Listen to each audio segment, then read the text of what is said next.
Hi there, my name is Ruth Thomas. Today's date is April 24th, 2019, and the password's popcorn. Ready?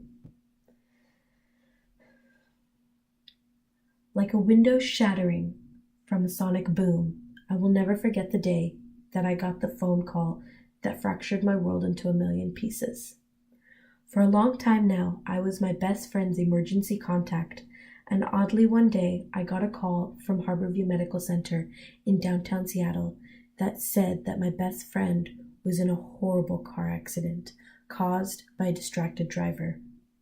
My heart sank, my mind raced, and I screamed to myself, if only the driver hadn't been distracted, my best friend would still be here. Please, let her be alive. I remember dropping everything and rushing to the hospital, but I was too late. My friend had passed away before her emergency surgery had taken place. I remember the fury of my grief, which had me thinking and blaming the other person.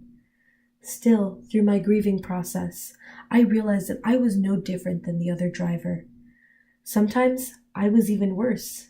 Speeding through lanes, one hand on the wheel, one hand on my phone, trying to type a message while also navigating through music quicker than I was through lanes, only partially paying attention to the road and thanking God when I managed to avoid a collision or some other traffic accident. It was at that moment that I realized that cell phones are detrimental in those moments of split decision making and quick thinking. But did the distraction of the cell phone only play a role when driving? Did my electronic usage only affect that situation? I continued to ponder the repercussions of my actions and found that the negatives of using them while driving completely outweighed the positives. Shh, turn it on. It's about to start. Can you focus? Please, just put it away. It's not allowed. You never listen to me. You care about it more than you do me. You look at it more than you do me. These are just a few of the statements that are said when someone has a cell phone on or near them. Our mobile devices in today's day and age could either be the most silent or the loudest, deadliest killer that we have ever faced. And the worst part about it is, we don't believe or care to see or even admit that we have a problem. Either way, we need to realize that our cell phone issue is a behavioral problem and addiction that can lead to stress, anxiety, conflict, or impairment if we don't take the steps needed to fix our problem. When faced with the issue of distracted driving, studies from WHO, the World Health Organization, shows us that our brain activity is actually lowered by 37% when on a cellular device. This includes pushing buttons on your car's automated system, using the GPS mapping, replying to texts, and changing music, not including the fact that it is now the law. In 2017, Washington State took the number of incidents happening seriously and created the No Distracted Driving Law, which stated, according to USA Today, the following statement. As of this past week, Washington drivers will be ticketed and reported to their insurance providers if caught with any electronic device usage when driving. For adults, the issue goes beyond just being behind the wheel. It also affects us in the workplace. According to a study done by HealthWell Solutions Incorporated, they found the average employee spends nearly an hour a day using their cell phone for personal reasons. This means during the week, almost 5 hours of work productivity is out the window.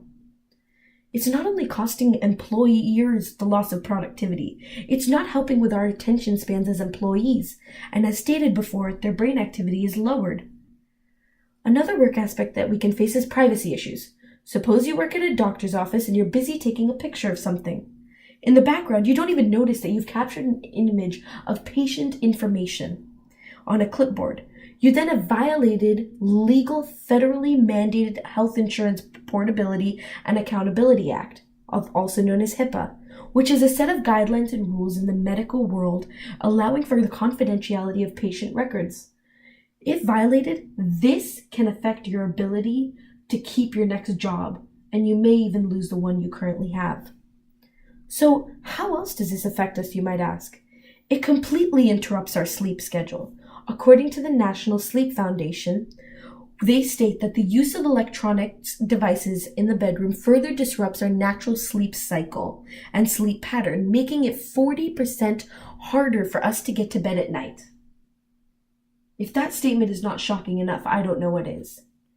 But then I had to keep reading.